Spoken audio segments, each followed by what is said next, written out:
on parle beaucoup d'IA générative. On dit que c'est une révolution, on dit que ça va tout changer, que la manière de travailler va évoluer énormément. Et pourtant, il y a des choses qu'on ne vous dit pas forcément et qui peuvent faire croire que l'IA générative ne sera pas aussi puissante qu'on le dit. Salut, c'est Benjamin, donc je vous retrouve pour un nouvel épisode de Singularité IA, un peu spécial comme vous le voyez parce que je suis tout seul. Il n'y a pas JB, il n'y a pas une personne interviewée, donc c'est une grande première. C'était assez improvisé, d'ailleurs c'est assez improvisé, vous allez voir. Et aussi, c'est la première fois qu'on tourne à Genève en studio. Et donc un super petit studio dont je remercie Alex qui le gère. Je mettrai le lien dans la description. On va aussi tourner cet après-midi un autre épisode, donc là on sera 3. Ce sera une interview et vous connaissez forcément la personne qu'on va interviewer. Donc ce podcast improvisé, qu'est-ce que j'ai décidé de faire ? Je me suis dit, j'allais quand même vous faire un truc intéressant et je me dis que le solocast, donc une personne qui parle seule, peut être en fait l'avenir des podcasts parce que les podcasts interviews c'est sympa, les podcasts de discussion à deux c'est sympa, mais parfois vous voulez peut-être avoir l'avis d'une personne sur un sujet particulier. Alors moi je suis pas encore grand monde, on va dire que je débute dans le podcast, la chaîne dépasse à peine les 100 abonnés, mais le but c'est que Singularité IA devienne le podcast vidéo et audio francophone de référence sur l'intelligence artificielle et l'IA générative. Donc pour ce podcast, j'ai préparé quelque chose de manière très rapide. Je me suis inspiré d'un entrepreneur français qui a fait un peu la même chose sur le sujet du business et de l'entrepreneuriat. Donc je vais parler de mes prédictions et de mes 9 prédictions sur l'IA générative pour l'année 2024. Alors, année 2024, on est déjà bien entamé puisqu'on est déjà au mois d'avril, on est même mi-avril, donc il y a peut-être près de 40% de l'année qui est passée, donc on va dire 2024 ou l'année à venir. La seule chose, c'est que dans l'IA générative, tout va extrêmement vite.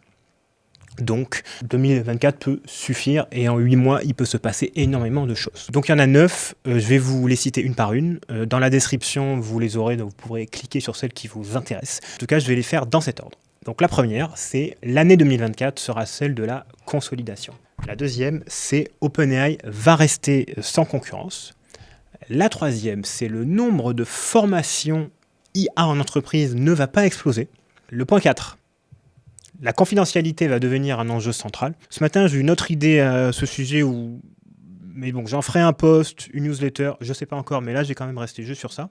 Donc sur sur le fait que la confidentialité des données va devenir un enjeu central. Le point 5, ceux qui me connaissent savent que je l'ai déjà beaucoup abordé, c'est l'Union européenne va tuer, et même a déjà tué l'écosystème européen, selon moi, bien sûr. 6, la résistance à l'IA va s'organiser. Le point 7, Google va se consacrer au seul Gemini Advance. Le point 8, Microsoft Copilot va devenir indispensable. Et le point 9, les listes de prompts à vendre vont disparaître. Donc voilà, c'est mes 9 prédictions pour l'IA générative en 2024, en tout cas jusqu'à cette fin d'année. Alors, j'ai pas beaucoup de sources, ma source principale c'est moi. C'est mon avis. Alors j'ai lu pas mal de personnes aussi qui ont parlé de ça. J'ai certaines de mes idées, les idées que j'avance, m'ont été inspirées et soufflées, en tout cas indirectement, par de l'écrit ou de l'audio par d'autres personnes. Mais en tout cas, toute l'argumentation que je vais faire, ce sont mes idées. Comme tous les podcasts, a priori, il n'y aura aucun montage. C'est brut, donc c'est de l'improvisation. C'est ce que j'aime le plus. J'ai pas envie de coupures, de machin, de trucs. Voilà, donc je vais commencer par la toute première, donc qui est l'année 2024 sera celle de la consolidation. Quand je parle de ça, certains me disent 2024 c'est quand même bien entamé, tu tires déjà une conclusion sur une année bien entamée, donc c'est plus facile, ou même c'est n'importe quoi, puisque il reste 8 mois, donc tu peux ne pas savoir. En fait, je vais faire 2 comparaisons, d'abord avec quelque chose qui n'a rien à voir avec l'IA générative et avec l'année 2023. Si vous prenez l'aviation civile, j'ai pensé ce matin à cet exemple dans le train parce que je devais faire une comparaison pour que ce soit plus clair. Si vous prenez les avions d'il y a 40 ou 50 ans, je parle de l'aviation civile, c'est très important, d'il y a 40 ou 50 ans par rapport aux avions d'aujourd'hui, il n'y a pas des différences fondamentales. Quand vous allez à l'intérieur d'un avion, que vous prenez un avion pour aller n'importe où, la cabine, elle est un peu faite de la même façon. Les hublots sont toujours là. Alors bien sûr, c'est amélioré. La sécurité s'est améliorée. Et c'est ça, la comparaison que je fais avec l'IA générative. C'est qu'au lieu de tout faire évoluer, de plus d'avoir une grande baie vitrée, d'avoir des moteurs électriques et tout, on a amélioré l'existant. Qu'est-ce qu'on a amélioré ? Déjà, les moteurs consomment moins, ils font un peu moins de bruit, mais s'ils en font toujours trop, selon moi. Les cabines sont plus modernes, il y a des écrans. Mais on a juste amélioré l'existant. Au fond, si vous mettez une personne qui a pris l'avion il y a 50 ans, que vous la remettez dans un avion aujourd'hui, elle va être impressionnée 2 minutes par « Ah, c'est quand même plus beau, il y a un écran ». Alors, l'écran, c'est pour les longs courriers en plus. Quand vous prenez un avion en Europe, un EasyJet, il ne verra pas une différence très très importante. Il pourrait même se dire que le service est moins bon qu'il y a 40 ou 50 ans. Mais tout le reste est là, et on n'a pas encore de moteur électrique, moteur à hydrogène, il n'y a pas eu de révolution. C'est un peu pareil pour moi, pour l'IA générative en 2024. Alors bien sûr, la durée de vie, c'est pas 40, enfin plutôt la ligne de comparaison, c'est pas 40 ou 50 ans, c'est 1 an, parce que ça va extrêmement vite. En fait, je vais comparer avec 2023. En 2023, ça a été l'année de l'explosion, de la révolution. Tout a commencé, vous le savez tous, avec ChatGPT, donc, qui est sorti fin novembre de 2022, donc le 30 novembre exactement. Alors bien sûr, l'IA générative et l'IA tout court existaient bien avant, sauf que pour l'IA tout court, on ne savait pas qu'on l'utilisait. Quand on fait une recherche sur Google, par exemple, il y a un algo d'intelligence artificielle qui tourne, mais on ne le voyait pas. Et aussi, on pouvait utiliser GPT-3, donc le LLM d'OpenAI, sur des sites comme Jasper AI pour rédiger du contenu ou des articles de blog, mais pareil, on ne savait pas forcément que c'était de l'IA générative. Là, l'immense différence, c'est que nous, grand public, enfin vous et moi, on peut l'utiliser comme ça sans aucun problème en fait. C'est-à-dire c'est extrêmement facile. C'est un chatbot et vous discutez avec un LLM. Et par la suite, ça a révolutionné toute l'année qui a suivi. Parce qu'une fois que que ChatGPT est sorti avec son GPT 3.5, alors, il y a eu le mois de décembre, il y a eu le mois de la découverte, mais on va dire que ça a réellement commencé en janvier 2023. Et là, il y a eu une tonne de nouveautés. Une tonne. Vous avez eu donc ChatGPT qui a sorti GPT-4, qui peut lire des documents, qui peut générer des graphiques, qui peut analyser, synthétiser des documents, générer des images. Midjourney, qui était aussi sorti en 2022, c'est énormément amélioré en 2023 avec la version 6, au moment où je tourne cette vidéo qui est excellente et dont le réalisme est époustouflant. On peut générer des vidéos avec un simple prompt écrit. Voilà, on peut faire...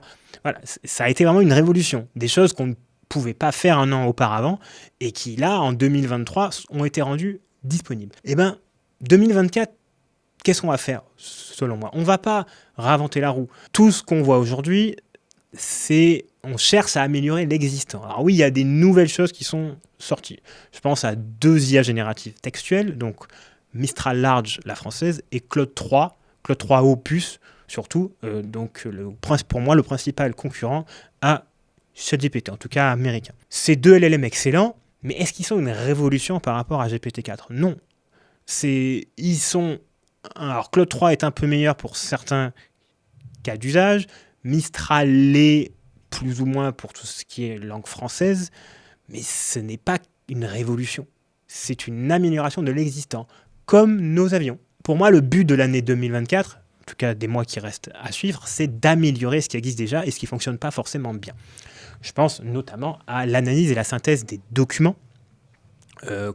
Encore aujourd'hui, avec ChatGPT, on galère toujours à analyser un PDF. S'il dépasse les 70 pages ou les 70 pages, comme on dirait ici en Suisse, c'est pas toujours exceptionnel. Alors, 70, ça dépend du document. Si c'est un énorme bloc, au bout de 40 pages, c'est déjà trop. Si c'est écrit de manière très espacée, on peut aller à 100, 150 pages. Et c'est pas la mémoire qu'on vous dit, donc le nombre de tokens, on appelle ça un token, donc un token égale à peu près 75% d'un mot. Donc s'il y a 100 000 tokens, il y a 75 000 mots de mémoire.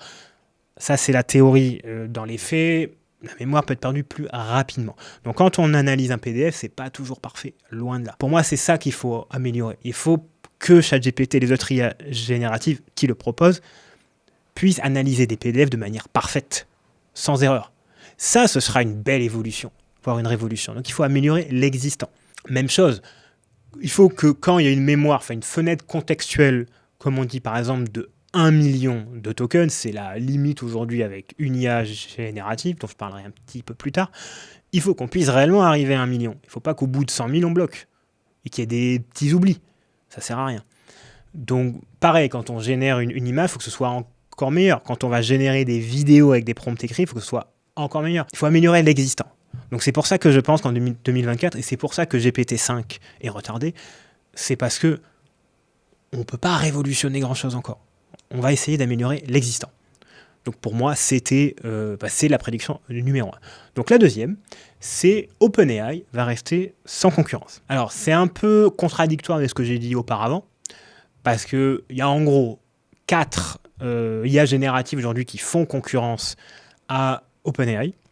Donc 3 américaines, Anthropic, donc qui est le concurrent numéro 1 parce que ça fait un peu la même chose, c'est un chatbot qui met en accessibilité des LLM, donc Claude, alors Claude 1, 2, 3, c'est le 3 qui est sorti aujourd'hui, en 3 versions.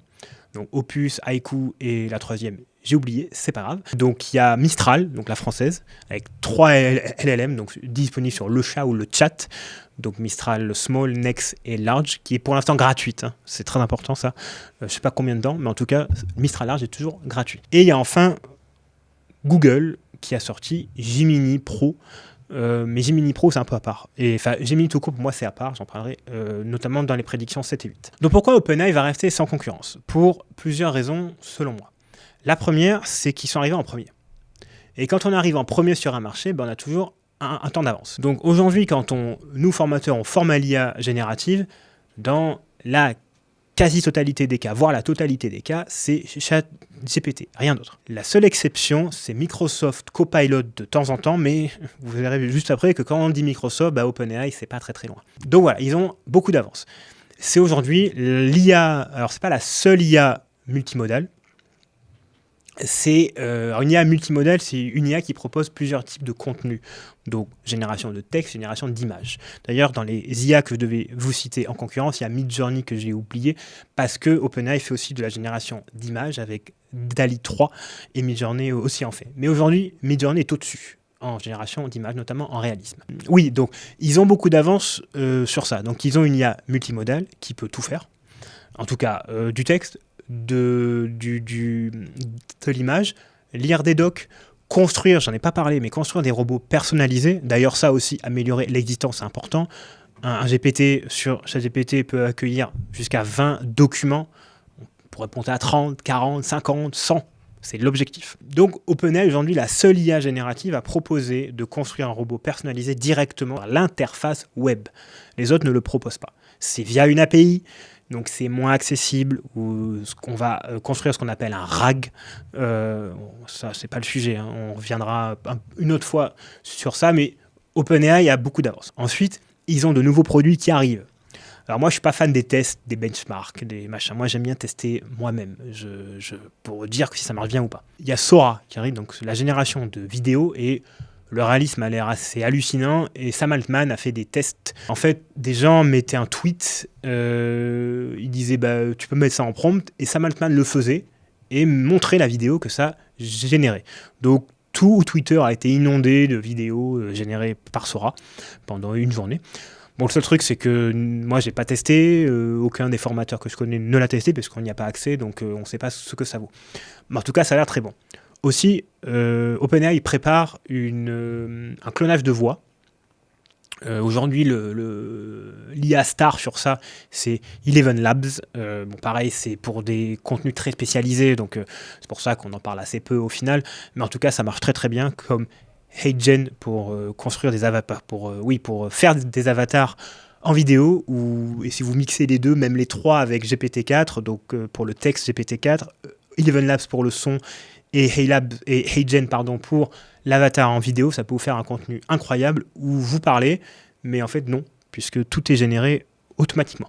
Donc tout ça, OpenAI va peut-être pouvoir le faire bientôt. Donc tout va être centralisé dans OpenAI. Et aujourd'hui, aucune entreprise d'IA générative, aucune start-up du secteur dans le monde entier, à moins qu'elle se cache très bien, ne peut dire que dans 8 mois, on pourra faire aussi bien, voire mieux que OpenAI à tous les niveaux. Ça n'existe pas. Et une entreprise l'a très bien compris, c'est Microsoft. Microsoft a, alors, on ne sait pas trop combien, mais entre 10 et 13 milliards, où va mettre, parce que c'est, je crois que c'est un investissement lissé sur la durée. Donc entre 10 et 13 milliards de dollars chez OpenAI. On dit que c'est pas exactement ça, mais qu'elle posséderait 49% d'OpenAI. C'est pas exactement ça. Les puristes diront non, elle possède pas exactement 49%, mais en tout cas, c'est plus ou moins le chiffre qui sort. Et Microsoft a très bien compris que cette entreprise avait un avenir incroyable et que pour l'instant, peut-être que dans 2 ans, ça changera, elle n'a pas de concurrence. Voilà, elle est largement au-dessus des autres. Et c'est pas parce que Anthropic a sorti un Claude 3 qui est incroyable que GPT-4 va disparaître. Ce n'est pas parce que Mistral a sorti Mistral Large que GPT-4 va disparaître. Ce n'est même pas parce que Midjourney est au-dessus en matière de génération d'images que DALL-E 3 va disparaître. Notamment pour un truc, c'est que aujourd'hui, générer une image avec Midjourney, pour une personne lambda, c'est compliqué. Il faut aller sur Discord. Et Discord, c'est pas hyper accessible. C'est un truc de geek. C'est pas du tout accessible. On fait pas de formation sur Discord en entreprise, en fait. Et donc, c'est pour ça que je dis qu'OpenAI, aujourd'hui, mi-avril 2024, n'a pas de concurrence, selon moi. 3. Le nombre de formations. Donc, troisième prédiction, le nombre de formations ne va pas exploser. Alors, c'est pas quelque chose qui m'arrange. C'est pas quelque chose qui arrange les personnes qui font la même chose que moi. Mais en tout cas, c'est quelque chose à laquelle je crois, malheureusement, et je suis objectif, c'est que la hype des formations a eu lieu au deuxième semestre 2023. En tout cas, la hype dans les demandes. Depuis le début de l'année 2024, tous les formateurs le constatent, le nombre, à part certaines exceptions, bien sûr, mais le nombre de formations stagne, voire baisse. Aussi parce qu'il y a beaucoup plus de formateurs sur le marché, donc ce qui fait que nous, on peut avoir un ressenti qui n'est pas la réalité, mais en tout cas, c'est le cas. Pourquoi ? Parce que c'est lié à ma prédiction 1. Il n'y a plus de révolution. On est dans l'amélioration de l'existant.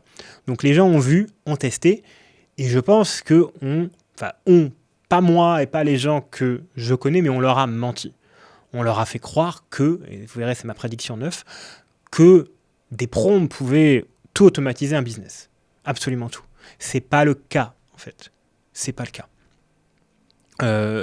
On doit encore travailler, on doit encore faire des prompts nous-mêmes, on doit faire de la maintenance tous les jours, on doit tous les jours relire un contenu généré par IA. Une IA n'est qu'une assistante. Et ça, même si on trouve que c'est bizarre, des entreprises, des entrepreneurs, chefs d'entreprise, dirigeants, managers, ont pu se dire cet outil n'est pas si révolutionnaire que ça va plus me faire perdre du temps qu'autre chose.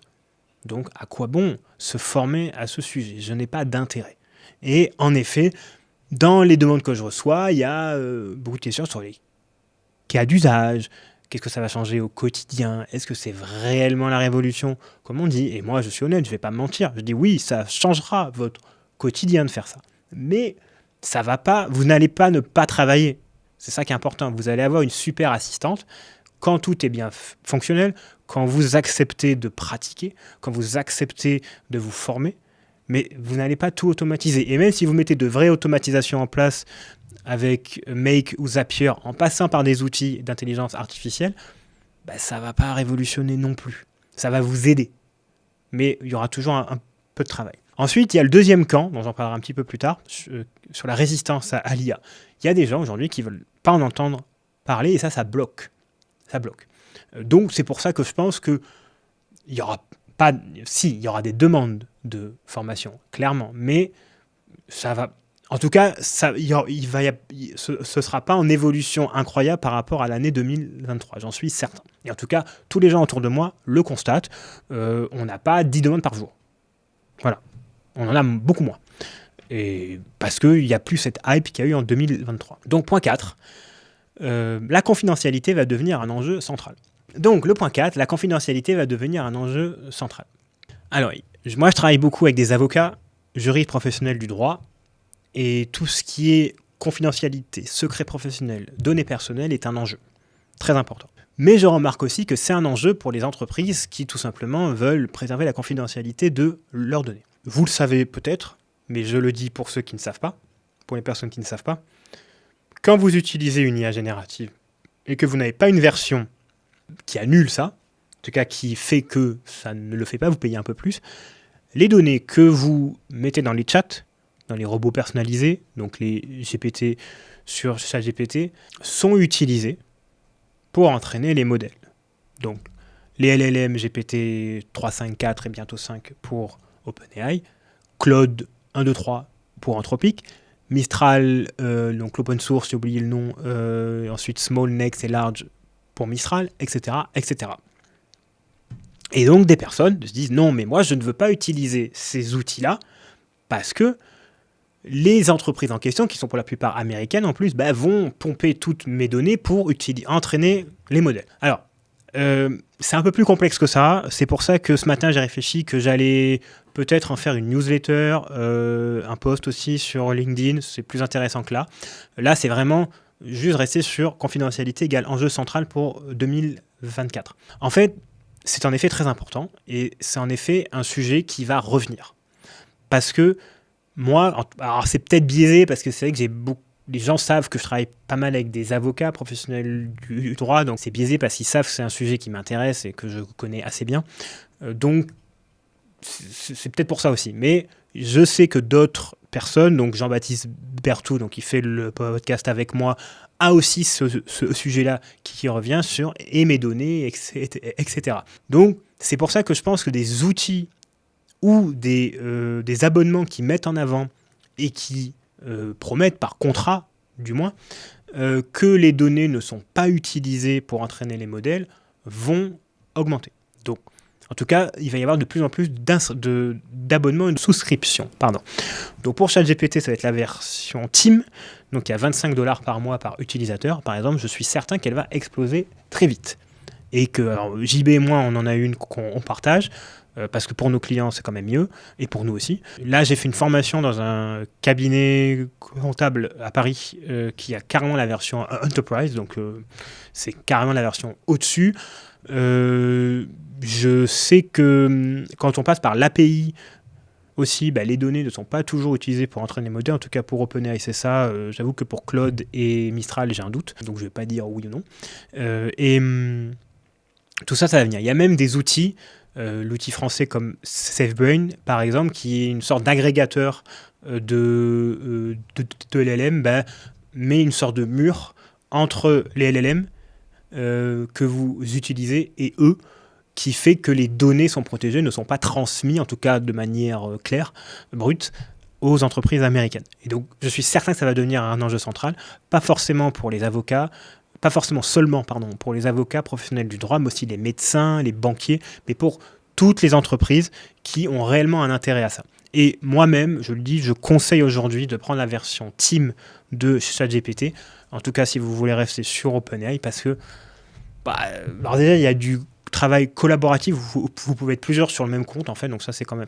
Vous pouvez être plusieurs sur un compte principal avec plusieurs sous-comptes, donc ça c'est vachement bien. C'est pas tellement plus cher. À 2, on paye $600 par an. Pour une entreprise, c'est rien en fait. Donc voilà, pour des particuliers, c'est plus cher, mais pour une entreprise, c'est absolument rien. Donc clairement, enjeu central, et déjà je vois que beaucoup de boîtes, même de start-up américaines, commencent à mettre en avant ça parce qu'il y a une demande. 5e prédiction. Alors celle-là, je l'adore parce que les gens, ça j'en ai beaucoup parlé déjà. L'Union européenne a déjà tué l'écosystème européen. Alors, ça c'est mon avis. Beaucoup de gens sont d'accord avec moi, mais ils n'osent pas le dire. Et j'avoue que je ne comprends pas les arguments de ceux qui ne sont pas d'accord. On va recontextualiser un peu, et je vais expliquer pourquoi. Alors, bien sûr, c'est un peu exagéré, mais en tout cas, c'est exagéré le fait de dire que ça a déjà tué l'écosystème européen. Au fond, j'en sais rien. C'est une supposition. C'est juste que ce qu'on voit aujourd'hui, ce qu'on a vu avant, m'incite à dire que dans le futur, ça va être ça. L'Europe du numérique n'existe pas. Vous le contestez aujourd'hui, tous les outils que vous utilisez sont américains ou chinois. Dans tout ce qui est numérique, il n'y a que Spotify qui est là, donc qui est suédois. C'est la seule grande entreprise du numérique. Cherchez, il n'y en a pas d'autres. Alors je peux me tromper, il y en a peut-être une, mais en tout cas, de tous les outils du quotidien que vous avez sur votre portable, sur votre ordinateur, c'est américain. Que ça a été causé par plusieurs choses. D'abord, aux États-Unis, comme toujours, il y a un laisser-faire. C'est-à-dire qu'on laisse faire, et puis après, on voit s'il n'y a pas matière à réguler. Parfois, c'est trop tard. Mais en tout cas, on laisse faire, on laisse de grandes entreprises se construire. Ensuite, on ne va pas mentir, il y a plus d'argent. Voilà. Mais, il y a 25 ans, il n'y avait pas forcément plus d'argent aux États-Unis qu'en Europe. Qu'on soit clair. Ça, c'est pas vrai de dire qu'il y avait 10 000 fois plus d'argent il y a 25 ans. Aujourd'hui, oui, mais ce n'était pas le cas à l'époque. Qu'à la place d'aider l'écosystème européen à se construire, l'Europe est restée bloquée sur ses principes. Son principe numéro 1, c'est quoi ? C'est pas de protectionnisme et libre concurrence. Qu'est-ce que ça veut dire ? Ça veut dire que... Alors là, je vais rentrer un peu technique, mais ça va durer 2-3 minutes, c'est juste que pour que vous compreniez bien le contexte. Libre concurrence, ça veut dire qu'on ne peut pas privilégier les entreprises européennes, tout simplement. C'est interdit. Et qu'un pays ne peut pas mettre en avant une de ses entreprises parce que c'est une atteinte à la concurrence par rapport aux autres entreprises européennes. Le paroxysme de ça, ça a été quand l'Union européenne a, par exemple, a refusé la fusion entre Alstom et Siemens, donc français et allemand, parce que ça allait entraver la concurrence. Sauf que c'est à ce moment-là qu'il y a eu un petit changement de paradigme en Europe, mais qui est très loin à venir, c'est que on s'en fout de créer une sorte de monopole en Europe, parce que le but n'est pas que un Allemand et un Allemand et un Français se fassent concurrence, c'est que ces deux-là se mettent ensemble pour faire concurrence aux Américains et Chinois. Sauf que c'était trop tard. Ça arrivait il y a 3-4 ans. Et c'est pour ça qu'on n'a rien en Europe au niveau du numérique, et que Spotify d'ailleurs est coté à Wall Street. Alors je crois qu'ils sont aussi en Suède, mais j'ai un doute, mais ils sont là-bas aussi, parce que c'est là-bas qu'il y a les fonds. Et donc, pendant ces 25 ans, au lieu d'essayer d'aider un écosystème européen du numérique, on a fait ce qu'on sait faire de mieux, des règlements. Des réglementations sur tout. Pour réglementer, donc pour bloquer. L'exemple phare, c'est le RGPD. Et je sais de quoi je parle puisque c'est ma spécialité juridique, que j'ai jamais été un ayatollah du sujet. Même si je pense qu'il est important, je comprends qu'au final, ça fait plus de mal à l'écosystème européen qu'autre chose, et qu'aujourd'hui, on en paye les pots cassés. On fait exactement la même chose sur l'intelligence artificielle. C'est-à-dire, on crée un règlement, donc les Act, alors qu'on n'a rien. On n'a absolument rien aujourd'hui en Europe. Hugging Face, qui est français, est parti aux États-Unis, en tout cas en très grande partie. Les fondateurs eux-mêmes ont dit en 2016 ou 2017, je ne sais plus, qu'il n'y avait pas assez de soutien, pas que financièrement, aussi de soutien. Alors j'aurais pu en faire une prédiction, mais je ne pense pas que ça arrivera là. Que Mistral partira aussi, je crois que c'est Aleph Alpha, donc c'est allemand. Est-ce qu'ils vont rester en Allemagne ? J'en ai aucune idée. Et c'est pas les Act qui va changer ça. Je vais juste vous donner un exemple sur les Act, parce que je ne comprends pas ce qu'ils soutiennent et qui disent que ça va développer l'écosystème européen. Je ne comprends pas. À l'article 71 ou 71, il y a les sanctions. Les sanctions, ça peut être jusqu'à... Alors, je voulais pas perdre de temps avec ça, mais j'ai un doute sur le montant de la sanction. Je crois que c'est 6% du chiffre d'affaires mondial. Voilà, donc, article 71.3, donc jusqu'à 30 000 euros d'amende ou 6% du chiffre d'affaires mondial. Chiffre d'affaires annuel. Hein. Donc, si l'entreprise fait 1 milliard de chiffre d'affaires, elle peut être condamnée jusqu'à 60 millions d'euros. C'est énorme, je crois. Je suis très mauvais en maths. 60 millions. Et donc là, si je reviens à l'article 10, donc l'article 10, il est très intéressant parce que c'est là où on parle de la donnée, de la gouvernance des données. Et donc, on peut être condamné à l'amende en question si on ne respecte pas des dispositions de l'article 10. Notamment. L'article 10 dit « Les jeux de données d'entraînement, de validation et de test sont assujettis à des pratiques appropriées en matière de gouvernance des données, blablabla. Ces pratiques concernent, j'en cite qu'une, un examen permettant de repérer d'éventuels biais. Les biais, j'en ai déjà parlé, j'en reparle vite fait, c'est le fait qu'une IA générative va répercuter des stéréotypes de l'être humain, par exemple. Donc l'IA est biaisée, elle va répondre d'une façon avec les données avec lesquelles elle a été entraînée, Donc elle va penser de cette façon, ou même comment ces concepteurs l'ont entraîné ou l'ont orienté. Exemple assez récent, c'est quand vous avez demandé à Gemini de générer des images de soldats allemands de 1943. Sur les 4 images, il y avait ce qui ressemblait à peu près à un soldat allemand, sinon il y avait 2 femmes et un homme noir. Bon, c'est n'importe quoi, c'est faux en fait. Sauf que ça, c'est à cause des biais. C'est pour essayer de représenter... Parce que les biais, par exemple, dans le biais des concepteurs, il faut représenter tout le monde. Alors c'est bien, c'est louable, sauf que ça peut donner ce genre de choses. Cet article que je vous ai lu, un examen permettant de repérer d'éventuels biais. Sauf que ce que ça vous dit pas forcément et qu'il faut lire entre les lignes, c'est que si cet examen se révèle mauvais, en tout cas qu'on n'arrive pas à éliminer les biais, et que l'IA qui sort est biaisée, eh ben, l'entreprise en question peut être sanctionnée de 30 millions d'amendes ou de 6% de son chiffre d'affaires mondial. Chiffre d'affaires annuel. C'est énorme en fait. Sauf que, comme j'ai dit dans un post LinkedIn ou une newsletter, une IA sans biais, c'est comme fumer sans avoir le risque d'avoir un cancer. Ça n'existe pas. Pour qu'une IA fonctionne, il faut qu'elle ait des biais. Sinon, elle ne génère rien. Elle est tellement bridée qu'elle va générer rien du tout. Ça sert à rien, en fait. Ah oui, le but, c'est de réduire au maximum ces biais. Sauf qu'on ne peut pas, c'est impossible. On fait tout ce qu'on peut, mais c'est impossible. Donc, quand on lit entre les lignes cet article, l'examen permettant de repérer d'éventuels biais, les éventuels biais, il y en aura des biais.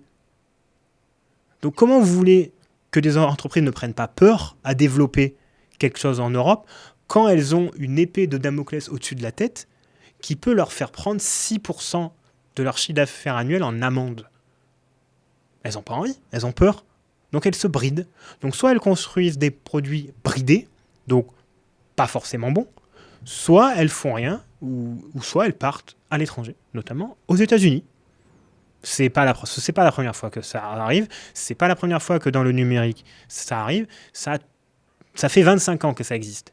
Sauf que là, c'est quand même plus grave parce que l'IA, c'est une vraie révolution, en tout cas à terme. Là, en 2024, j'ai dit que ce serait une consolidation. Mais à terme, ça va devenir une révolution. Eh bien, comment voulez-vous qu'on participe à cette révolution si vous mettez un règlement qui, pour l'instant, est une proposition, mais qui a été adoptée, qui va l'être... voilà, c'est pas encore applicable. Comment vous voulez qu'elles construisent quelque chose quand il y a un règlement qui les bride et qui leur fait peur? Ce règlement contient le mot risque 439 fois en 119 pages. Le mot opportunité, j'avais fait un post, je crois que c'est 17 fois. Comment vous voulez construire un écosystème de confiance pour les innovateurs, pour les acteurs, tous les gens qui parlent, les élites, les avocats, les professeurs de machin, on s'en fout. Ces gens-là, on s'en fout en fait. Ils ne construisent rien. Parlez aux fondateurs de start-up, aux personnes, aux développeurs. Parlez à ces personnes-là en fait. Je connais une fille, par exemple, j'ai fait une conférence avec elle. Elle s'occupe de l'éthique chez Hugging Face.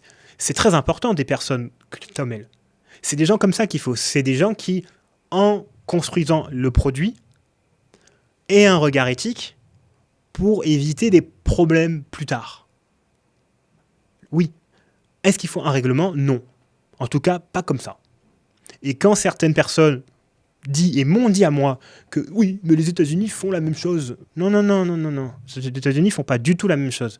Les États-Unis, qu'est-ce qu'ils font? Ils ont un executive order de la Maison-Blanche où, en effet, il y a des ressemblances sur certains points. Donc, attention à la sécurité, confidentialité, blablabla.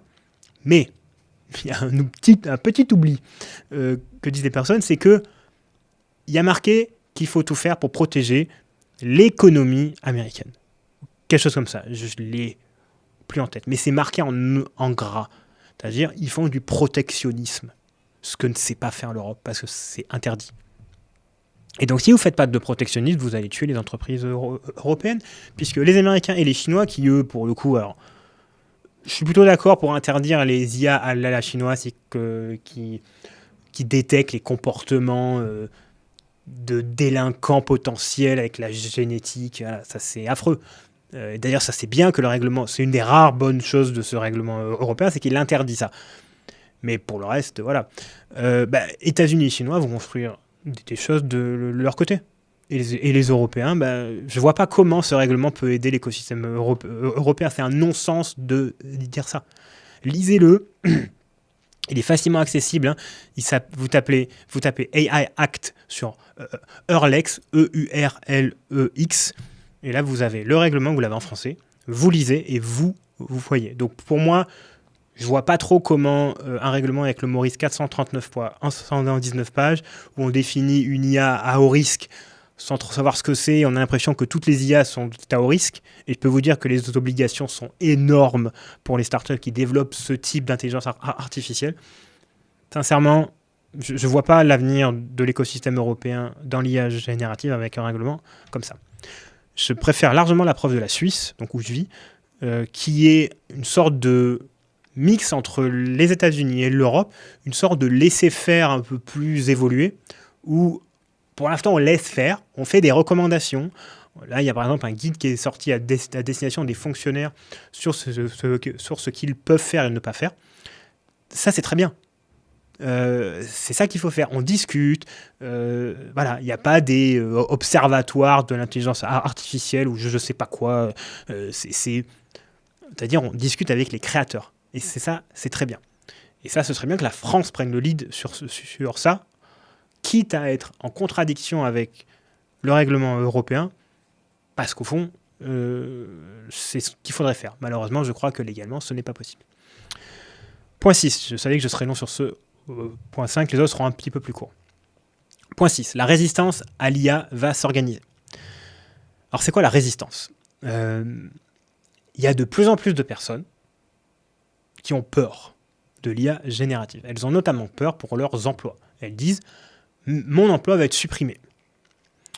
On a aussi des personnes qui ont peur que les interactions humaines disparaissent. Et donc, elles se disent « mais au fond, est-ce que c'est bien de développer ces outils-là qui sont plus un danger qu'autre chose ?» Alors ces personnes, au lieu de... Alors, contrairement aux personnes qui disent que le règlement européen va favoriser l'écosystème européen, que je rejette en bloc, en tout cas les idées, j'écoute les personnes qui ont peur parce que c'est très important. La peur, on l'écoute. On ne la met pas sous un tapis, c'est très mauvais de faire ça. Il faut écouter les gens qui ont peur. En fait, le problème de ces personnes, c'est qu'elles ont peur pour de mauvaises raisons. Elles ont peur parce qu'elles lisent des choses qu'il ne faudrait pas forcément lire, en tout cas qu'il ne faudrait pas qu'elles soient publiées telles quelles parce qu'elles sont exagérées. Quand vous avez des études que certains mettent en avant sur le fait que l'IA va remplacer tel ou tel emploi, qu'elle va automatiser telle ou telle tâche, ces études sont trop vagues. C'est-à-dire, c'est certaines tâches, on ne sait pas lesquelles. Quand on parle, par exemple, c'est celle que j'ai retenue parce que ça concerne directement les personnes que je forme en priorité, que l'IA générative va, dans 5 ans, automatiser, ou 10 ans, 44% des tâches juridiques, qu'est-ce que ça veut dire ? C'est quoi une tâche juridique ? C'est quels emplois ? C'est quoi ? C'est pas clair. Et donc, les gens, ils voient ça, ils ont peur pour leurs emplois. Et qu'on n'est pas tous entrepreneurs. Voilà, il y a des gens, ils ont besoin d'un emploi salarié pour payer leurs charges. Et dans certaines familles, il n'y a qu'une personne qui travaille en plus.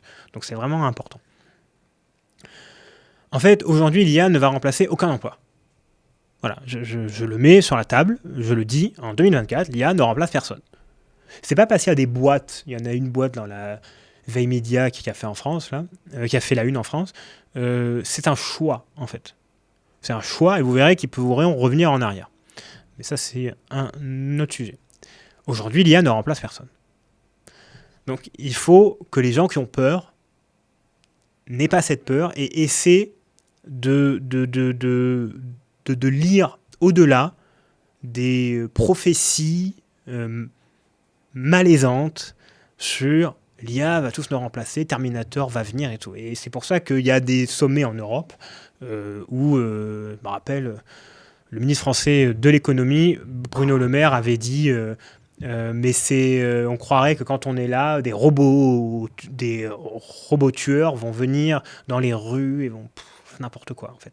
On en est très très très très loin. Terminator, c'est très loin. Donc comme dirait le pape, n'ayez pas peur. C'est quelque chose qui aujourd'hui n'est là que pour vous assister en fait, pas plus que ça. Et donc, n'ayez pas... Voilà. Formez-vous, c'est très important par contre, parce que c'est comme Internet, vous l'aurez, que vous le vouliez ou non. Vous allez si vous résistez, comme pour Internet, comment les personnes qui étaient contre Internet dans les années 2000 travaillent aujourd'hui? Alors, soit elles ont un travail qui n'a plus rien à voir, toutes les démarches administratives se font sur Internet, enfin, c'est très difficile en fait. L'IA, ça sera la même chose dans le monde du travail. On n'aura pas le choix en fait. Donc, comment va s'organiser cette résistance à l'IA générative? On va avoir des collectifs pour dire il faut freiner ça. Le règlement européen va être appuyé par ces personnes, par exemple. On va avoir de plus en plus de groupes de créateurs de contenu, on va avoir des gens qui vont être contre l'IA générative, en tout cas telle qu'elle évolue aujourd'hui, parce que ça va trop vite, parce que c'est très dangereux pour l'emploi, pour le chômage et tout. Ça arrivera, c'est certain. Sauf que je pense que ces personnes ont tort. En tout cas, il faut les écouter, c'est très important, mais elles ont tort. Elles ont tort parce qu'on est très loin d'avoir quelque chose qui va tous nous remplacer maintenant. Il faut au contraire être main dans la main et travailler ensemble. Point 7. Google va se consacrer au seul Gemini Advance. Alors, Google, j'ai été très critique depuis qu'ils ont sorti leur outil d'IA générative. Le premier s'appelait Bard, il est sorti au printemps. Il était vraiment mauvais, en tout cas, comparé à ChatGPT. Il serait sorti en 2021, j'aurais dit « Waouh, c'est dingue !» Sauf que ChatGPT est sorti entre-temps, donc malheureusement, il y a une comparaison. Et donc, c'est difficile. Donc, Bard a été très vite largué. Plus tard, Bard était développé avec le LLM qui s'appelle Palm 2. Palm 2. A été remplacé par Gemini, parce que Google allait sortir un outil soi-disant révolutionnaire qui s'appelle, parce que c'est sorti, Gemini. Il y a eu une vidéo de présentation incroyable, elle dure 6 minutes à peu près, elle est exceptionnelle, et tout. Sauf qu'on s'est aperçu que la vidéo était un peu trafiquée, en tout cas, le résultat était très orienté pour qu'on arrive à quelque chose de fou. Et au final, c'était pas si foufou. Et que quand Gemini Pro est sorti, moi je l'ai testé le jour où c'est sorti, ou le lendemain, je me rappelle très bien, j'étais à Paris, j'avais une formation à donner, c'était en décembre, je teste Gemini Pro, et oui, c'est mieux que Bard, mais c'est pas ouf. C'est pas oufissime. Et la suite s'est révélée, avec les images des soldats allemands dont j'ai parlé un peu avant, c'était pas oufissime non plus. Par contre, il y a un outil qui est pas mal chez Gemini, c'est Gemini Advance. Gemini Advance, c'est quoi? C'est le LLM le plus puissant de Gemini. Surtout, et c'est ça qui est important et qui fera un lien avec mon point 8 juste après, c'est que ce LLM est intégré à la suite Google. Donc, Gemini Advance, donc il y a un coût, je crois que c'est oui, on est toujours autour de $20, 22 par mois, par utilisateur. Dans Google Doc, Google Sheet, Google Slides, etc., vous avez une IA qui vous aide à générer du contenu. Ou Gmail, j'oublie bien sûr. Gmail, ça vous permet d'aller plus vite. Et donc ce Gemini Advance, lui pour le coup, est plus performant, il est plus intéressant. J'ai fait un test, il est mieux. Et donc, ma prédiction, mais je peux me planter complètement, c'est que Google sait enterrer des projets. Ils l'ont fait des dizaines, des centaines de fois. D'ailleurs, il y a un cimetière de projets Google qui sont morts. Donc les plus connus, Google+, donc le réseau social, par exemple, ou Hangouts, donc des choses qui n'ont pas forcément marché, même si Hangouts existe toujours, mais ça s'appelle Chat, enfin bref. Pour moi, Gemini fera partie des projets enterrés. Mais pas Gemini Advance.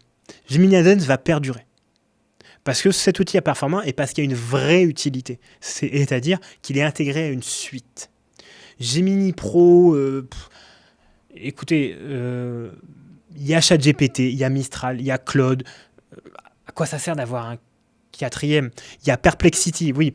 On pourrait se dire qu'un outil que l'avantage de Google, c'est qu'il peut lier Gemini avec son moteur de recherche qui reste le plus performant. Sauf qu'il y a Perplexity AI, qui est un moteur de recherche dopé à l'IA. Et donc, il y a une version pro, toujours à $20, qui intègre tous les LLM où vous avez GPT-4, Mistral Large, Claude 3, que vous pouvez utiliser dans Perplexity pour faire une recherche. Quand vous cherchez quelque chose dans Perplexity, comme vous le chercheriez sur Google, bah, ça va vous faire un petit texte qui est prêt, vous donner les sources. C'est excellent en fait. Google ne peut pas survivre à côté de ça, en tout cas pas comme ça. Son Gemini Pro, je ne vois pas comment il peut exister à côté d'OpenAI, de Claude, de Mistral, Midjourney pour les images. Je ne vois pas comment. Et Perplexity, qui va vraiment devenir très puissant. Selon moi, d'ailleurs, j'aurais pu le mettre là. Mais c'est pas grave, j'y pense là. Donc, retenez bien le nom, Perplexity AI. Je vois pas comment Gemini Pro peut... Voilà. Par contre, Gemini Advance, oui. Et vous allez voir, c'est un lien avec le point que je vais... le point 8 dont je vais parler juste après, parce que tout ce qui est intégré dans une suite est vraiment important. Mon point 8, c'est Microsoft Copilot va devenir indispensable. Microsoft Copilot, c'est le pendant de Google Advance pour la suite Office. C'est une IA générative intégrée à la suite Office, donc Word, Excel, Outlook, etc. Et c'est en train de prendre. Pourtant, l'outil n'est pas hyper performant aujourd'hui, mais la suite Office est tellement utilisée, tellement, que ça ne peut que marcher. Ça va devenir indispensable. Il y aura de moins en moins d'utilisateurs d'Office, en tout cas en business, qui n'auront pas Copilot.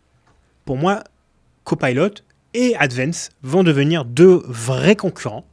Et donc c'est pour ça que Google va pour moi se consacrer au seul Advance pour faire concurrence à son vrai concurrent, selon moi, en tout cas hors moteur de recherche et pub, c'est Microsoft, la suite Office, où la suite Google est en vraie concurrence. Et pourtant, c'est très en dessous. Je trouve que les outils Google sont mieux, s'utilisent plus facilement, enfin bref. Office pour moi est un peu vieillot, mais en tout cas dans le business ça marche très très bien et chez les avocats ils ont tous Office, voilà. Et donc Copilot va devenir indispensable parce que c'est une IA qui est facile à intégrer, c'est directement à l'intérieur. Vous avez juste, alors, pour le coup c'est plus cher, c'est 30 €, je crois, par utilisateur. Je crois que c'est pareil en francs et en dollars, en francs suisses. Et tout le monde me dit bah c'est pas mal, mais on pourrait faire mieux et tout. Ça va s'améliorer. Microsoft tient un bijou en fait. Il a un bijou qui va devenir indispensable. Microsoft va devenir pour moi, alors, pareil, j'extrapole, hein, mais le GAFAM le plus puissant à terme, parce que ils ont une grande partie d'OpenAI. Ils ont même ils ont un partenariat de distribution avec Mistral. Je crois qu'ils ont mis des billes dans... Alors non, pas Anthropic, mais en tout cas, ils ont OpenAI et Mistral, en partie, c'est quand même très bien. Ils ont leur propre outil qui va être adopté, qu'on le veuille ou non. Et d'ailleurs, je vous recommande, si vous avez la suite Office, de faire un petit test. Ça prenez un mois. Alors, prenez la meilleure version, hein, c'est mieux, c'est 30 €, et vous faites. J'ai pas trouvé ça exceptionnel encore, loin de là, mais ça va s'améliorer, c'est certain. Et enfin, mon point 9, le dernier, ça fait quand même longtemps que je parle, c'est les listes de prompts à vendre vont disparaître. Pourquoi ? En fait, d'expérience, avec toutes les formations que j'ai faites, les coachings individuels, et tous les formateurs autour de moi me disent la même chose, sans exception, c'est que quand vous donnez des prompts bruts aux gens, ils ne savent pas quoi en faire. Ça ne marche pas. Aujourd'hui, encore des gens veulent ça. C'est pour ça que je fais parfois des posts LinkedIn où je donne des prompts. Mais sauf que je sais très bien, je le dévoile sans problème, que si je ne fais que donner cette liste de prompts à la personne, ok, elle aura des balises à remplacer, elle aura un effet waouh une ou deux fois, mais quand elle voudra changer un petit élément du prompt parce que c'est une demande proche, mais pas exactement la même, ben là, le résultat ne sera pas pareil. Parce que l'important, c'est d'avoir une structure de prompt et des prompts évolutifs. Et c'est pour ça qu'aujourd'hui, en tout cas en avril 2024, on ne voit quasiment plus de vendeurs de prompts. Moi, en tout cas, j'en vois plus. Alors, il y en a qui existent. Sur LinkedIn, j'en vois plus. Sur Insta, alors j'ai pas Insta et TikTok, donc je ne sais pas ce qui se passe sur ces réseaux. Je pense qu'il y en a plus, mais pas tant que ça. Les listes de prompts ne peuvent qu'accompagner une formation complète. D'abord, il faut apprendre les gens à prompter, apprendre les gens à discuter à une IA générative, apprendre à obtenir le meilleur résultat avec une IA générative. Et c'est pas en donnant des prompts qu'on y arrive. Parce que Comme j'ai dit, dès qu'il y a un petit usage qui se différencie, c'est fini. Le prompt que vous avez ne sert à rien, strictement à rien. Alors, sauf les prompts très simples de phrases, mais ça, c'est juste pour vous donner une petite info, quoi. C'est une sorte de moteur de recherche en plus. En plus, je répète souvent, n'utilisez pas ChatGPT comme Google parce que c'est pas encore au point. Ça va venir, je pense. Ça aurait pu faire pareil, une prédiction 10, mais ce sera pour une prochaine fois. Les prompts tout seuls, ça va pas vous aider, ça va pas, voilà. Apprenez à prompter, on est tous d'accord, sans exception, les formateurs d'IA générative sur ce point, c'est que d'abord, il faut apprendre aux gens à discuter, à savoir créer de bons prompts, à savoir faire ces tips-là, comme par exemple demander à ChatGPT ou autre de vous poser des questions pour affiner votre demande, comme ça il le sait, comme ça vous pouvez le contextualiser, lui mettre des contraintes, ça c'est très important. Et donc je pense que 2024 sera la fin de la vente de prompts. Voilà, en tout cas de prompts seuls, qui ne séduiront qu'une... alors c'est pas bien, je sais, mais je le dis, qui vont séduire une audience peu qualifiée, peu intéressante, et qu'au final, que des gens comme moi, voilà, à qui on parle pas en fait, parce que c'est des gens qui voudront jamais aller plus loin. Alors ce podcast n'est pas fait pour ça, c'est aussi fait pour attirer beaucoup de gens sur le sujet de l'IA générative, c'est fait pour vous la présenter, c'est fait pour vous donner du contenu qui a de la valeur, c'est gratuit, mais j'ai pas envie de vous mentir en fait, donc je vais pas vous dire prenez cette liste de prompts, c'est super cool. Si vous voulez apprendre à utiliser une IA générative, formez-vous, apprenez à prompter, c'est le seul moyen de le faire. Voilà, donc j'ai fini pour mes 9 prédictions, je sais pas combien de temps ça a duré, presque 1 heure je crois, c'était long. Mais en tout cas, tout ça, je répète, ce ne sont que des prédictions. Je n'ai pas la science infuse, je ne sais pas ce qui se passera, je ne suis pas devin, Nostradamus non plus. C'est juste que, avec mon analyse, ma petite expérience, bon, certes c'est pas énorme, mais au fond, personne n'est plus expérimenté à ChatGPT que 15 mois. Ça n'existe pas plus. Si quelqu'un vous dit j'ai 3 ans d'expérience en IA générative, à part des développeurs qui l'ont fait, ça n'existe pas. Donc on a tous aujourd'hui une bonne expérience, et moi j'en ai une qui est plus d'1 an, et de par mes lectures, mes tests, les vidéos que j'ai vues, c'est les prédictions pour moi les plus logiques pour cette fin d'année 2024, en tout cas les 8 mois qui restent. Voilà, j'espère que ça vous a plu. Dites-le moi en commentaire, c'est important, parce que selon ce que vous en pensez, ce type de solocast pourrait revenir à terme. Donc si ça vous plaît, on continuera, ou je continuerai, pour le coup. Mais en tout cas, il y aura toujours des interviews, il y aura toujours des échanges avec JB, ça ne s'arrête pas. Alors j'aurais dû le dire ça aussi au début, c'est pas grave. On a un peu plus de 100 abonnés aujourd'hui. Il n'y a que vous qui pouvez nous aider à en avoir plus, donc abonnez-vous, c'est important. Partagez. Tout ça vous coûte rien, c'est gratuit. Et nous, ça nous aide beaucoup. Voilà, merci et à très bientôt pour un nouvel épisode, ici à Genève.